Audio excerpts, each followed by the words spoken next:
Bonjour et bienvenue dans les podcasts de Régénère.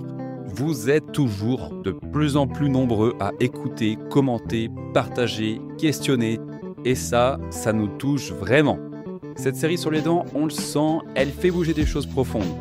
Parce que derrière les caries, les dévitalisations, les implants et les bains de bouche, il y a un mensonge bien plus vaste, celui d'un système qui a fait de la dépendance un business et d'un corps qu'on pense incapable de se réparer. Mais on approche de la fin de cette série, et avant l'épisode final, que je vous annonce d'ores et déjà interactif car il répondra à vos questions, on voulait vous proposer aujourd'hui un épisode pilier, un manuel de transition pour passer de la bouche malade à une bouche vivante. Vous allez voir, on va tout passer en revue. Les étapes du protocole de régénération naturelle, les pièges des soins conventionnels, les vraies urgences et les fausses, et surtout, comment faire des choix éclairés, même au cœur du système.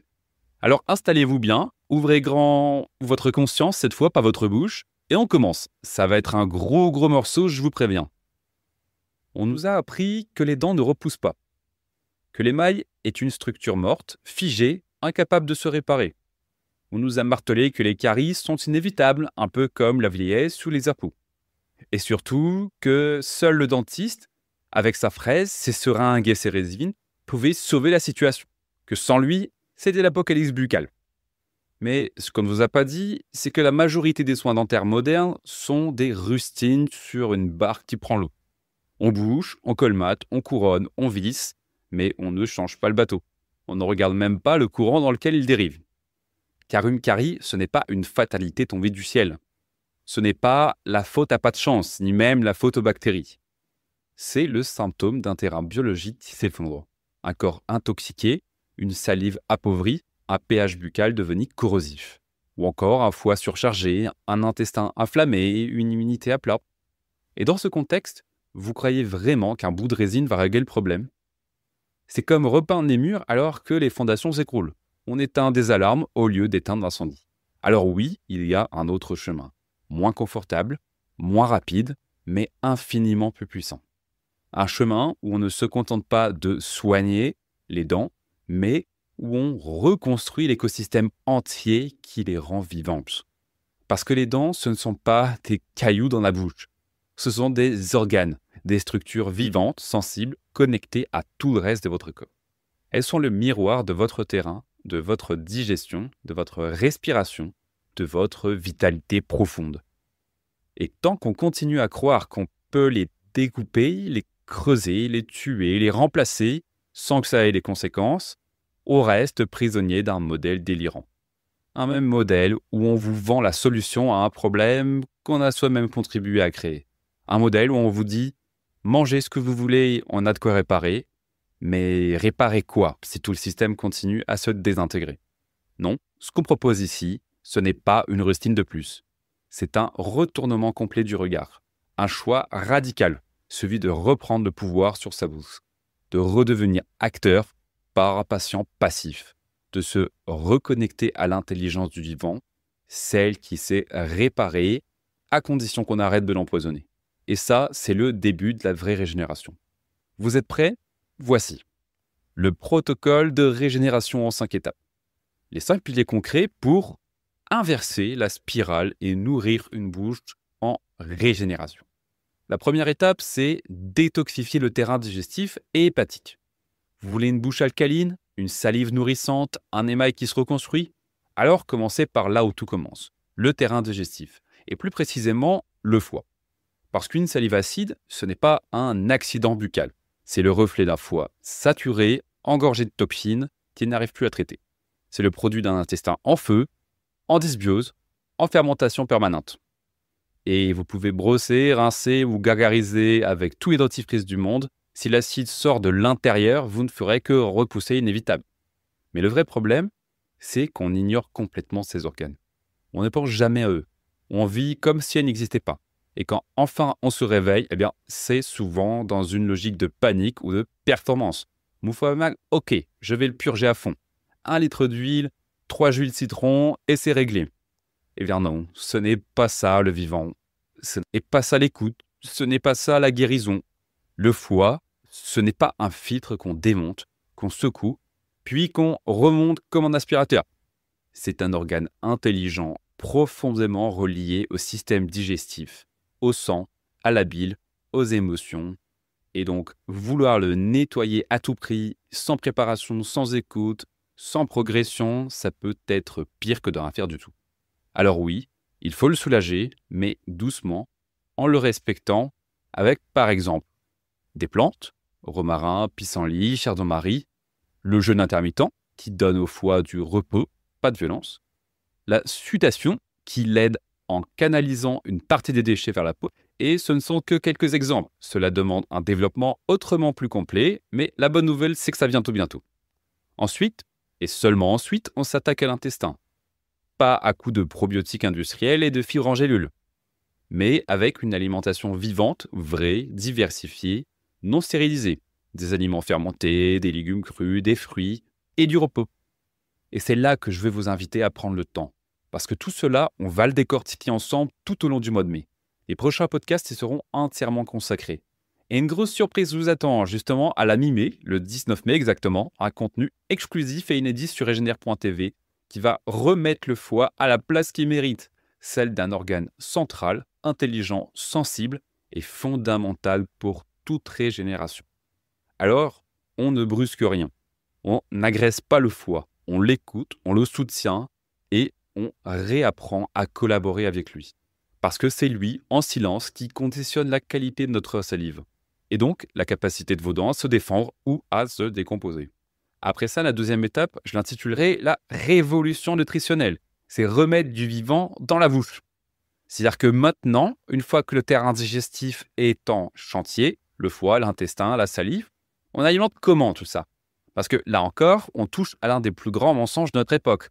L'idée que l'alimentation moderne peut nourrir l'être humain. Eh bien non, elle le remplit, elle le stimule, mais elle ne le nourrit plus.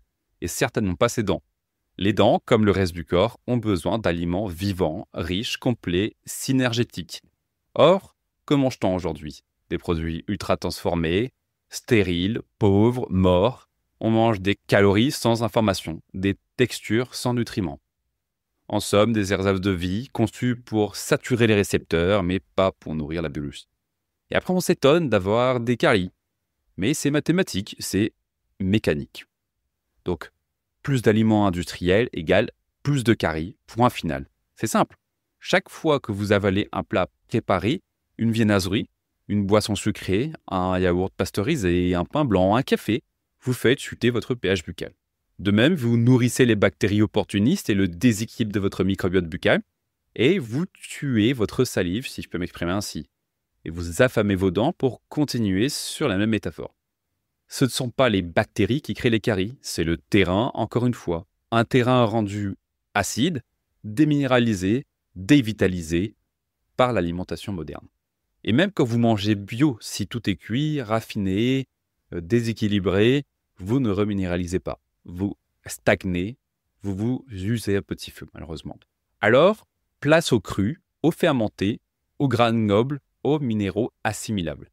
La régénération dentaire commence dans l'assiette, et dans une assiette vivante, remplie de couleurs vraies, de textures non modifiées, d'aliments entiers. Des légumes crus, des graines germées, des herbes fraîches, des jus de légumes, des produits fermentés qui ramènent les bactéries amies, des grains nobles comme le beurre de pâturage, l'avocat, l'huile de coco, jaune d'œuf de qualité, et surtout des minéraux assimilables. Parce que oui, la carie est un signe de carence, pas de guerre bactérienne. Et dans cette alimentation vivante, on vise une chose, la synergie des micronutriments. Non pas un seul héros, pas une molécule miracle, mais un orchestre vivant. L'objectif, ce sont des micronutriments K2, D, A, C, magnésium, en synergie. On l'a vu dans l'épisode précédent, la vitamine K2, c'est le chef d'orchestre. Elle guide le calcium, mais elle a besoin de ses acolytes. Pour rappel, c'est donc la vitamine D. Elle permet l'absorption du calcium dans l'intestin. Sans elle, il reste dehors. La vitamine A, la rétinol, elle structure les tissus durs comme la dentine et l'émail. On a aussi la vitamine C. Elle construit le collagène, ce qui tient la dent dans sa gencive. Et le magnésium, il stabilise tout ça, il harmonise, il calme. Et ce n'est pas en prenant 5 compléments alimentaires isolés qu'on va résoudre le problème. C'est en mangeant selon les lois du vivant, avec des aliments vrais, des recettes simples, des pratiques ancestrales. J'insiste et je me répète, une alimentation ancestrale, pas un mode healthy. Je vais vous dire une chose. Les peuples étudiés par le Dr Weston Price ne faisaient pas de régime. Ils ne comptaient pas les calories. Ils ne se demandaient pas si leur aliment était low carb, keto, paléo ou vegan friendly. Non. Ils mangeaient ce que leur écosystème leur offrait, de saison, local, frais, non raffiné. Ils mastiquaient longtemps, ils cuisinaient peu, ils fermentaient beaucoup. Et ils avaient des dents parfaites. Pas de caries, pas d'orthodontie, pas de soins, pas de gencives qui saignent. Pourquoi ? Parce que le corps est fait pour se maintenir en santé, à condition qu'on le nourrisse intelligemment. On nous a vendu la peur, mais on peut racheter la souveraineté. Le système dentaire moderne vit de notre ignorance. On vous dit « mangez ce que vous voulez, on réparera derrière ». Mais ce qu'on ne vous dit pas, c'est que chaque réparation est une mutilation. Chaque soin vous rapproche d'un implant, d'une extraction, d'un appauvrissement profond du vivant. Alors, reprenez votre pouvoir. Par votre fourchette, votre main, votre bouche, chaque repas peut être un acte de réparation ou un acte de destruction. Et d'ailleurs, si vous voulez vous simplifier la vie, on prépare justement aussi un tout nouveau contenu inédit sur Regenère.tv dédié à cette alimentation vivante, avec un focus sur les aliments fermentés et recettes de fromages végétaux maison et plein d'astuces pour manger vrai sans passer 3 heures en cuisine. C'est pour bientôt, c'est pour cet été. Mais d'ici là, revenez au vivant. Vos dents n'attendent que ça. Alors passons à présent à la 3e étape de notre protocole de régénération. Maintenant, il s'agit de recréer un pH buccal alcalin, redonner à la bouche son intelligence naturelle. On parle souvent des dents, on parle moins du terrain dans lequel elles baignent, et ce terrain, c'est la salive. La salive, ce n'est pas juste un liquide transparent qui aide à avaler. C'est un fluide biologique ultra sophistiqué, produit par des glandes qui travaillent en permanence, en lien avec votre système nerveux, hormonal et digestif. C'est un concentré de minéraux, d'enzymes, de bicarbonate, d'anticorps, d'ARN, de signaux microbiens. Et pourtant, on la traite comme rien, on la sèche, on la pollue, on la méprise. Alors que c'est votre meilleur dentiste. Et l'une de ses fonctions fondamentales, c'est de maintenir un pH légèrement alcalin dans la bouche. Car oui, un pH buccal, c'est le terrain. Quand il est acide, c'est la fête des bactéries cariogènes. Quand il est alcalin, c'est la reminéralisation, la protection et la reconstruction. Et le drame, c'est que l'acidité est devenue la norme. Dans l'alimentation, dans le stress, dans la respiration, dans le mode de vie. Alors, passons en revue des recettes salvatrices. Vous avez en premier lieu la respiration nasale, la salivation fluide et la mastication lente. Vous voulez une bouche alcaline ? Commencez par respirer par le nez. Oui, ça peut être bête, mais c'est fondamental. La respiration buccale assèche la bouche, abaisse le pH et tue la salive. La respiration nasale, au contraire, stimule les glandes salivaires, maintient l'humidité et équilibre le pH. Ajoutez à ça la mastication lente, la vraie, celle qui envoie le message au cerveau « je mange, produis ta salive, prépare la digestion ». Et là, vous commencez à recréer un écosystème fonctionnel. Mais dans notre monde où on mange debout, en courant, sans mastiquer, devant un écran, c'est un acte de résistance que de prendre le temps de mâcher. Mais c'est une résistance qui paye. Ensuite, essentiel là encore, les bains-bouches naturels. Bicarbonate, haute mer, argile verte. Donc pour maintenir ce pH, il y a des gestes simples, ancestraux et d'une efficacité redoutable. Chaque matin, chaque soir, faites un bain de bouche alcalinisant. Avec quoi ? Pas des solutions chimiques fluo bleu de la pharmacie, mais avec ce que la nature vous donne. Une pincée de bicarbonate plus un peu d'eau filtrée, ou quelques gouttes d'eau de mer isotonique, ou encore une infusion tiède dans laquelle vous diluez un peu d'argile verte. Ce sont des remèdes simples mais profondément puissants. Ils restaurent le pH, nourrissent l'émail, calment les gencives et surtout respectent la flore buccale. Parce que l'objectif, ce n'est pas de tout désinfecter comme un sol d'hôpital. c'est de nourrir un écosystème bactérien sain, un microbiote buccal équilibré, coopérant et vivant. Enfin, il y a l'arme secrète de la bouche vivante, le oil pulling. C'est un rituel ancestral venu d'Inde, remis au goût du jour, donc l'oil pulling, chaque matin, à jeun, avant de boire ou de manger quoi que ce soit, vous prenez une cuillère à soupe d'huile de coco vierge, bio et non désodorisée, gardez-la en bouche 10 à 15 minutes, faites-la circuler doucement, puis recrachez-la. Toujours dans une poubelle, pas dans l'évier. Pourquoi cette technique? Parce que cette huile absorbe les toxines, capte les acides, nettoie en profondeur sans agresser, tout en renforçant la muqueuse. C'est un geste simple, gratuit, puissant, et c'est un signal quotidien à votre corps. Je prends soin de mon terrain. Comprenez bien que tout ceci, ce n'est pas un simple protocole, c'est une écologie intérieure. Recréer un pH alcalin, ce n'est pas juste cocher des cases. C'est réapprendre à respecter l'équilibre subtil entre votre bouche, votre alimentation, votre respiration et votre rythme de vie.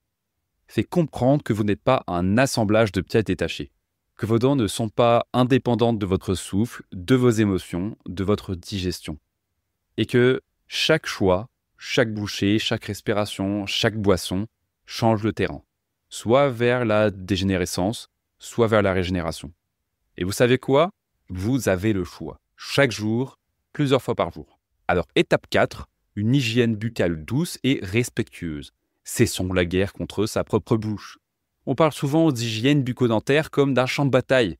On combat les bactéries, on lutte contre la plaque, on attaque la carie. Et à force de vouloir gagner la guerre contre notre bouche, on finit par détruire les défenses naturelles qu'elle avait construites depuis la nuit des temps.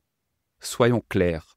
Ce qu'on appelle hygiène dentaire, aujourd'hui, c'est souvent de la chimie agressive, du décapage, de la désinfection à outrance. Et c'est cette hygiène-là qui finit par affaiblir l'émail, détruire la flore buccale, irriter les gencives. Donc, non au fluor, non au bain de bouche chimique. D'ailleurs, arrêtons-nous un instant sur ce fluor qui est le plus connu. On nous l'a vendu comme un bouclier anti-carie. Mais ce qu'on ne vous a pas dit, c'est que le fluor est un poison neurologique, un perturbateur endocrinien, un bloqueur de l'enzymatique salivaire et un inhibiteur de la reminéralisation naturelle. Il ne soigne rien, il fige, il ralentit, il empêche. Et pire, il trompe les signaux de réparation du corps. Il est à la dent ce que la laque est aux cheveux. Ça brille, mais c'est mort. Et les bains de bouche chimiques? Vous savez, parfum menthe force, joli flacon bleu, promesse de fraîcheur instantanée. Mais à l'intérieur, alcool, chlorhexidine, antiseptiques puissants qui détruisent la flore buccale en quelques jours. La microbiote buccale est un organe, oui, un organe. Il communique avec l'intestin, il module l'immunité, il protège les muqueuses, et on le flingue tous les matins pour sentir la menthe. On en vient à la question de la brosse aussi. Faisons simple. Brosse souple, geste conscient, contact vivant. L'hygiène, ce n'est pas l'agression. C'est le soin, le respect, la douceur. Alors on abandonne la brosse à dents médium ou dure, celle qui vous rabote les gencives comme du papier de verre. On choisit plutôt une brosse souple, très souple, voire ultra souple.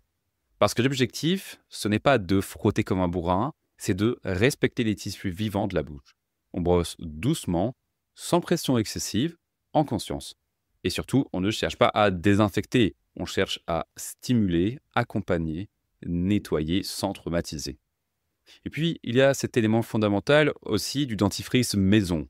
Argile, xylitol, plantes médicinales.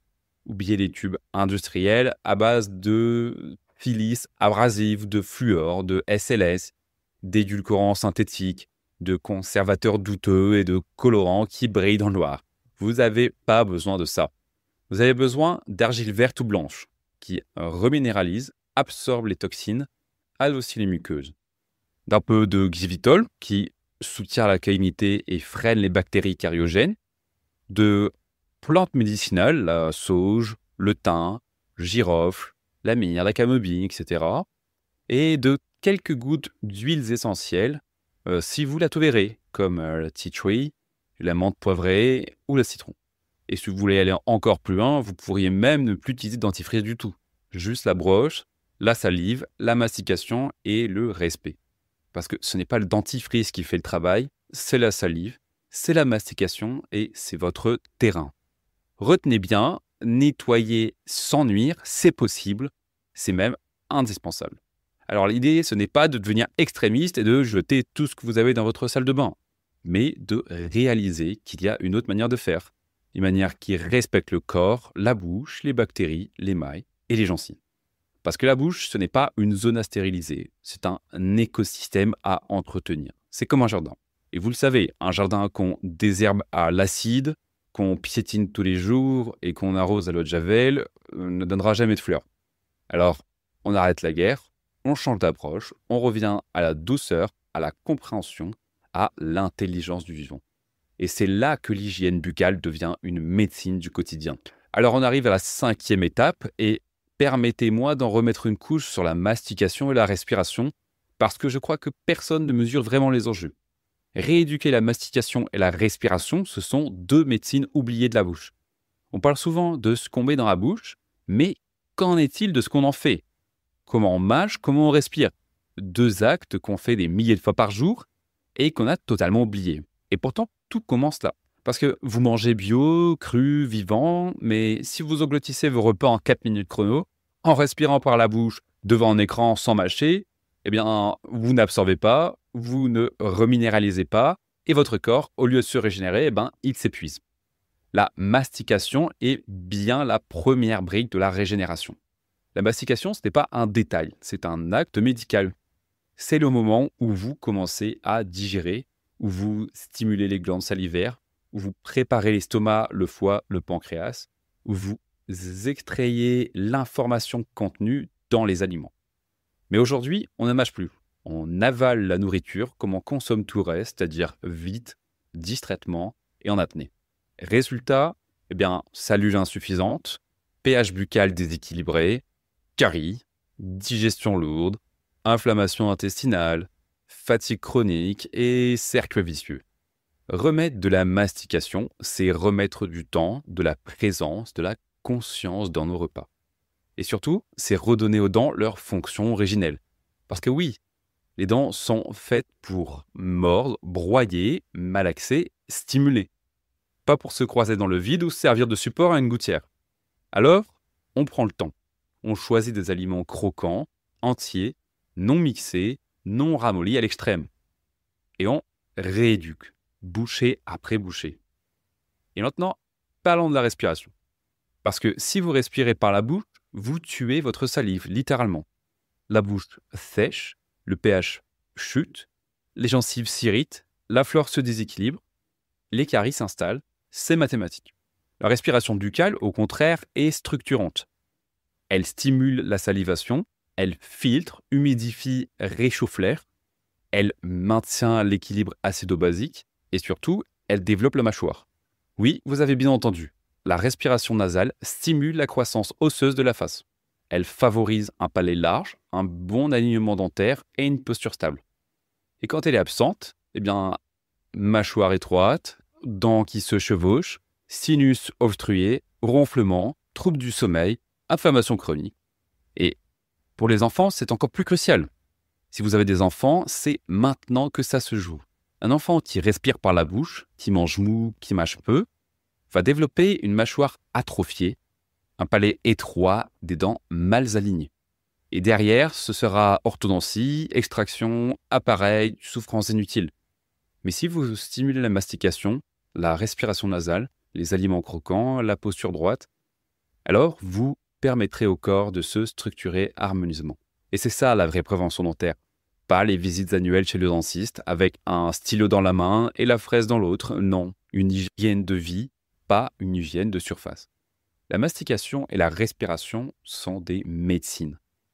Des gestes ancestraux, gratuits, biologiques, que vous faites déjà, mais souvent mal, et que vous pouvez transformer en puissants leviers de régénération. Vous n'avez pas besoin d'un protocole miracle. Vous avez besoin d'écouter votre corps, de lui redonner du rythme, de la présence, de la qualité. Et tout peut commencer dès le prochain repas. Bon, maintenant, les questions qui vous brûlent les lèvres. Un plan, dévitalisation, composite, que faut-il faire? C'est la question qu'on nous pose depuis le début. Que faire si j'ai une carie, une dent cassée, une dent déjà dévitalisée? Et si je dois me faire poser un implant? Et si j'ai un plombage au mercure? Et si j'ai mal? Et si j'ai peur? Eh bien, je vais vous répondre, franchement, mais pas en mode vérité révélée, pas en gourou qui dicte la machine à suivre, parce que ce n'est pas notre rôle et ce n'est pas notre approche. Nous ne sommes pas là pour dire faut faire ci, point final. On n'a pas commencé cette série de podcasts en répondant directement à ces questions, justement parce qu'elles n'ont de sens qu'à la lumière d'une compréhension plus large. Répondre à faut-il retirer une dent dévitalisée sans avoir parlé du foie, de la salive, du pH, de la nutrition, du microbiote, c'est comme dire à un naufragé où nager sans lui expliquer d'où vient la tempête. Donc, ce qu'on fait ici, c'est apporter notre pierre à l'édifice, partager ce qu'on a appris, vu, expérimenté, offrir un autre regard, pas une injonction, pas une autorité. Parce que vous seul pouvez décider, et vous seul vivez avec les conséquences. Mais au moins, vous aurez les clés pour choisir en conscience. Alors allons-y. Une carie, une première chose à comprendre, c'est que la carie est un processus, pas une fatalité. Ce n'est pas un trou qu'il faut remplir. C'est une alarme, un signal d'alerte du corps. Et si la carie est superficielle, il est tout à fait possible d'enrayer le processus naturellement en reminéralisant le terrain. Mais pour ça, il faut réagir vite. Changer l'alimentation, soutenir la salive, appliquer localement de l'argile, se rincer au bicarbonate, bref, corriger le terrain. Et si la carie est profonde et douloureuse, là, oui, parfois une intervention est nécessaire. Mais ça ne veut pas dire automatiquement dévitalisation. Il existe des dentistes respectueux, des protocoles conservateurs, des matériaux biocompatibles. Le soin n'est pas le problème, le système, si. Et pour une dent dévitalisée, c'est un sujet très sensible. Parce que oui, une dent dévitalisée est un organe mort dans un corps vivant. Elle n'est plus irriguée, plus innervée et plus immunisée. C'est un foyer infectieux potentiel, même si ça ne se voit pas à la radio.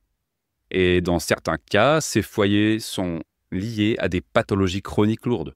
Inflammation articulaire, troubles neurologiques, fatigue inexpliquée. Mais faut-il tout arracher d'office? Eh bien non, pas forcément. Ce qu'il faut, c'est évaluer avec précision. Et pour cela, il existe un test très intéressant, encore peu connu. Le test MMP8. C'est un test salivaire, ou réalisé autour de la dent concernée, qui mesure la présence d'une enzyme inflammatoire appelée collagénase 2. Quand cette enzyme est élevée, cela indique une inflammation chronique locale, souvent d'origine bactérienne, même si la dent ne fait pas mal. C'est un marqueur très fiable pour détecter une infection silencieuse, non visible à la radio. Autrement dit, le test MMP8 vous permet de savoir si votre dent dévitalisée est simplement inerte, ou si elle est activement toxique. Et ça change tout. Si le test est positif, que les symptômes sont là, que le scanner 3D, CBCT, confirme une atteinte osseuse, alors oui, son extraction peut libérer le corps. Mais, et c'est fondamental, extraire une dent n'est pas un acte neutre. Une dent en moins, c'est une modification de l'équilibre de la mâchoire, de la posture, de la mastication, de la répartition des forces. Cela peut créer des tensions articulaires, des douleurs cervicales, des compensations musculaires. Et si on ne prévoit rien derrière, on résout un problème infectieux pour en créer un structurel. Donc l'extraction, si elle est nécessaire, doit être justifiée par des éléments concrets, donc symptômes, plus imagerie, plus test inflammatoire, réalisée proprement, piézochirurgie, ozonothérapie, PRF, et suivi d'un plan global de stabilisation de l'équilibre bucco-dentaire, orthèse, prothèse, ou parfois laisser vide si le corps le tolère. Et encore une fois, pas de dogme, pas d'automatisme, juste du discernement éclairé par une vision systémique. Et qu'en est-il d'un implant dentaire? Ah, les implants. C'est souvent présenté comme la solution moderne, fiable, confortable. Vous avez perdu une dent? Pas de problème, on vous en visse une autre, en titane ou en céramique, et vous repartez comme neuf. Mais est-ce vraiment neutre biologiquement?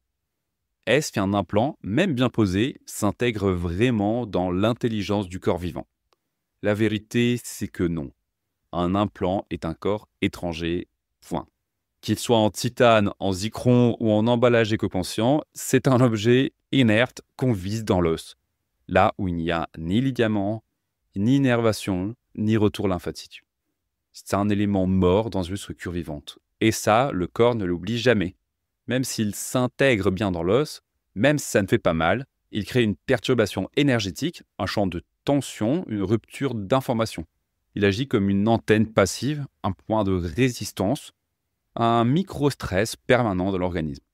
Et parfois, ça passe, le terrain est bon, le système immunitaire est stable, mais parfois, ça déclenche une inflammation silencieuse, un épuisement diffus, des douleurs chroniques inexpliquées.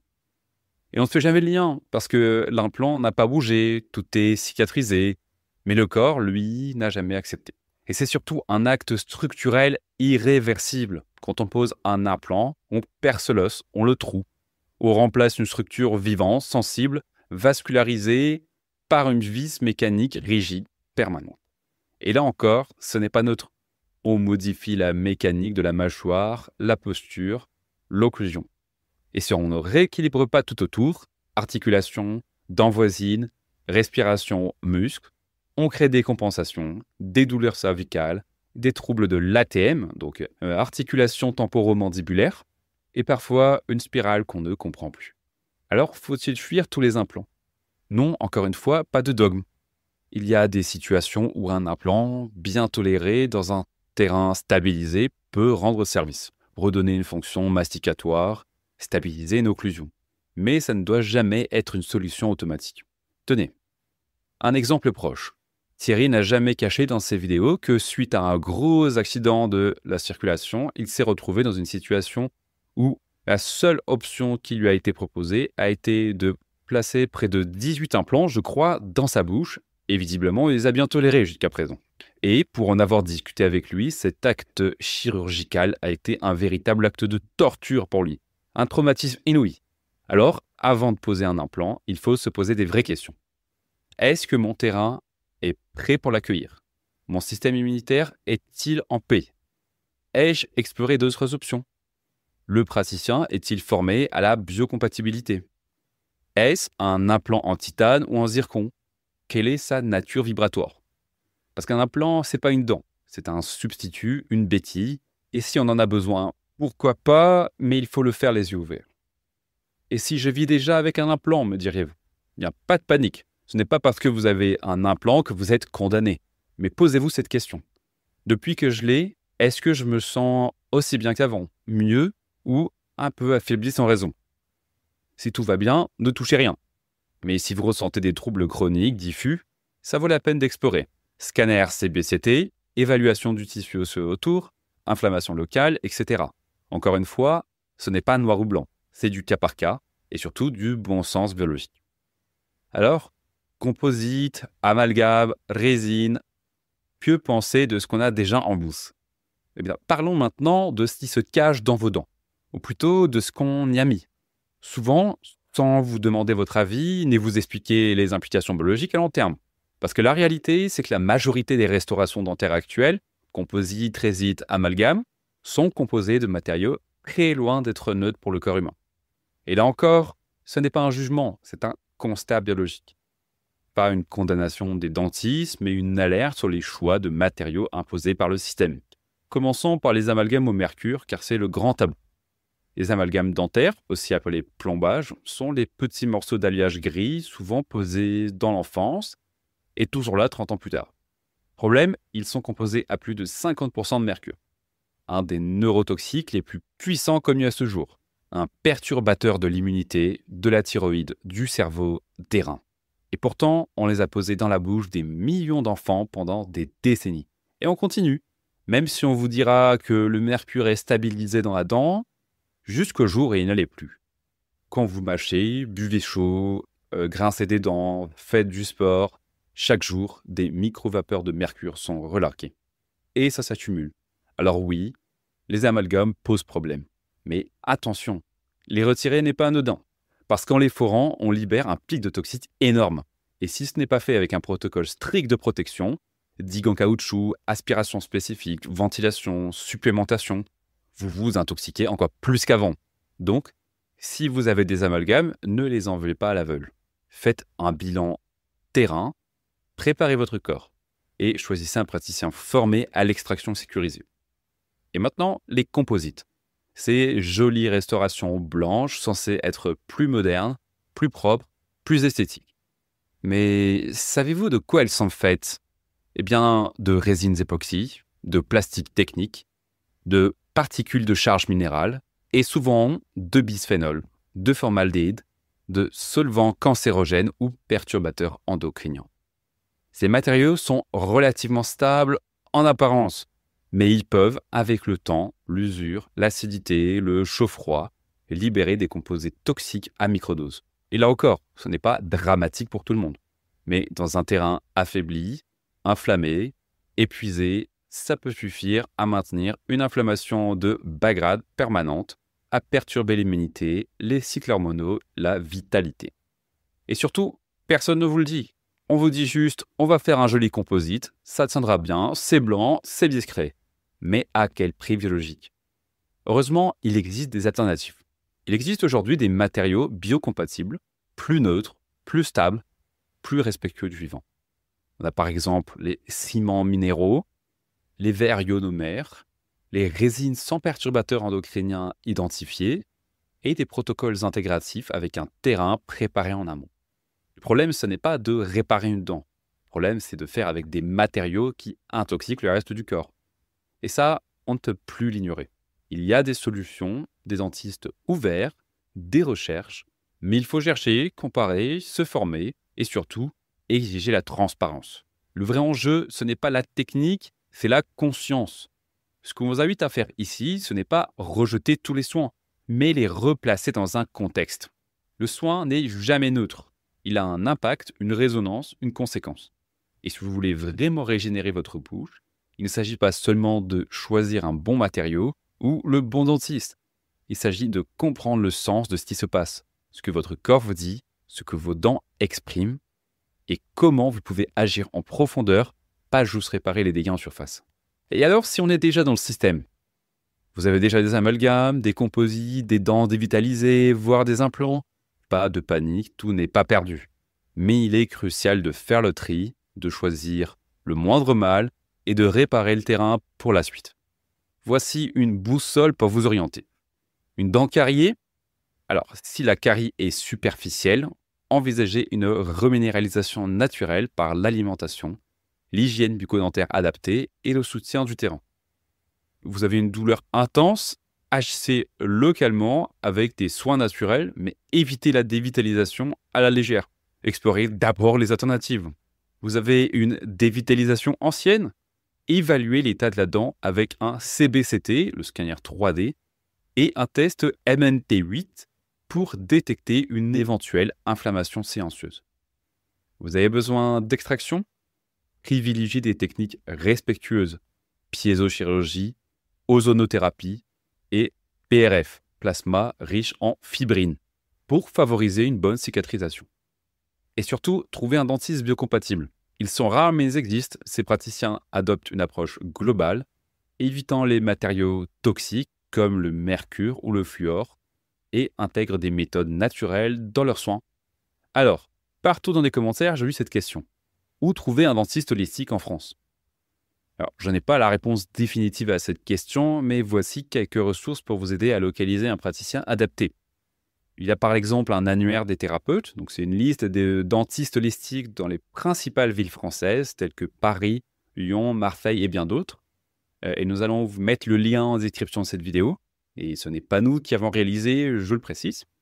Vous avez aussi Nature Bio Dental. Donc c'est le docteur Catherine Rossi, pionnière dans la dentisterie naturelle depuis 1984, qui propose des soins biocompatibles en intégrant des médecines alternatives.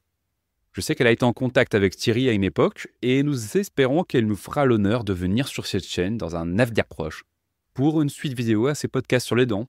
Alors si vous m'entendez, Catherine, vous êtes cordialement attendue. On parle d'elle car on la connaît un peu, elle a écrit plusieurs ouvrages, mais il y a bien sûr énormément d'autres dentistes sérieux et holistiques. On peut citer encore l'association Odent, O-D-E-N-T-H, un réseau international de professionnels de la santé bucco-dentaire engagés dans la dentisterie holistique et naturelle. Se tourner vers un dentiste holistique, c'est choisir un professionnel qui considère la dent comme un organe vivant en interaction avec le reste du corps, utilise des matériaux biocompatibles, évitant les substances toxiques, intègre des thérapies naturelles, comme l'aromathérapie et l'homéopathie, dans des protocoles de soins, et évalue l'impact des soins dentaires sur la santé globale, y compris les aspects émotionnels et énergétiques. Même si vous êtes déjà dans le système, il est possible de réévaluer vos choix passés avec discernement, opter pour des soins plus respectueux du vivant et collaborer avec des praticiens conscients qui placent la santé globale au cœur de leur démarche. Votre bouche est le reflet de votre santé. En prenant soin d'elle de manière holistique, vous contribuez à l'équilibre de tout votre être. Alors, vous nous demanderiez peut-être aussi, c'est quoi la dentisterie du futur? Eh bien, je réponds, c'est le vivant au centre. Ce que nous proposons, ce n'est pas de fuir tous les soins, c'est de changer de paradigme. Une dentisterie préventive basée sur le terrain, des soins doux, biocompatibles, régénérants, des thérapeutes qui comprennent le corps dans son ensemble. Et surtout, une population qui n'attend pas le sauveur en blouse blanche, mais qui agit, qui s'informe, qui transforme. Retenez bien ceci, la bouche est un écosystème, pas un chantier. Chaque dent est un organe, chaque soin est une décision biologique. Et chaque jour, par votre alimentation, votre respiration, votre mastication, vous façonnez le destin de votre bouche. La régénération dentaire n'est pas un miracle, c'est un processus. Il demande du temps, de la cohérence, du courage, mais il est possible, il est même urgent. Alors, ne croyez pas celles et ceux qui vous disent « les dents, ça ne repousse pas, les caries, c'est la photobactérie, les soins, c'est inévitable ». Eh bien non. La vérité, c'est que le corps sait. Il attend juste qu'on arrête de lui mettre des bâtons dans les roues. Et bien sur ce, merci de tout cœur pour votre écoute. Si cet épisode vous a parlé, secoué, inspiré, alors partagez-le. Abonnez-vous à ce podcast et laissez un commentaire. Et surtout, préparez vos questions, car l'épisode 7 sera un grand épisode interactif. Nous allons essayer au mieux de répondre à vos cas concrets, vos situations, vos doutes. Vous avez une dent dévitalisée, une carie sur un enfant, une extraction prévue, une urgence incomprise. Écrivez-nous tout en commentaire. On fera le tri, on prendra le temps et on vous répondra. On fera même appel à d'autres professionnels pour vous répondre. D'ici là, prenez soin de vous, de votre bouche, de votre terrain. Bonne santé, belle régénération et à très vite.